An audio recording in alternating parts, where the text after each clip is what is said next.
This is the aftermath of removing my popcorn ceiling and lazily sanding and washing it down. My painting experience up until this point was going to a work Halloween party dressed as Bob Ross. But we needed a house that we could put some sweat equity into, and how hard could it be? After going over the corners one more time with a little scraper, this is my first attempt ever at using a paint roller. We plan on painting the walls, so at this point I realized the painter's tape could only hurt us, but I was too lazy to take it down. My plan was to use a small roller to go around the edges of the room and then use a big roller to go through the rest of the room, which on paper sounds like a perfectly good plan. In practice, bad plan. I, for some reason, was pushing this little brush with all of God's might and left a really thick line on the edge of this roller. The older lady selling this house was super sweet and left us 2 painting poles to paint with. My family also had some painting equipment that they let us borrow, but I didn't have something to go at the end of the poles. After driving to an undisclosed home improvement store, I realized that all paint rollers have this little knob at the end of them. I thought, there's no way that my paint rollers don't have that at the end of them, and I'm just an idiot. And right I was. Anyways, we dust that one off. I lather this sucker up with paint, start rolling, then boom, my pole breaks. I think to myself, that's no problem. I got another pole. I'm going to take it slow. I'm going to take my time. I'm not going to push so hard. I start to feel like I'm somewhat getting the hang of this. I'm using my cotton roller.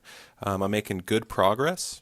I'm thinking I'm definitely going to need a second coat because this is not looking good. It's peeling in places that I didn't sand enough. I'm going over the edge of where I did the small roller, and that's paint is peeling off. I don't know why that's happening, but I think to myself, that's okay. That's why God made 2 coats. I get to be about 3/4 of the way done, and then boom, my damn pole breaks again. And at this point, I'm thinking, wow, the popcorn ceiling in the rest of the house looks really good right now. You can see me here like a Neanderthal using a step stool and a non-extended pole, painting what is certainly more than 1/4 of the remainder of the room. At no point during this process did I think, wait a minute, brooms have the same end as that painting pole I was just using. Nope, I was tired, frustrated, working harder, not smarter, and just wanted to get it done. At this point, I just needed to finish this corner, and I thought maybe I could do a second coat, but I looked it up, and paint does need to dry before doing the second coat, so tune in next time to see how it looks when I'm done.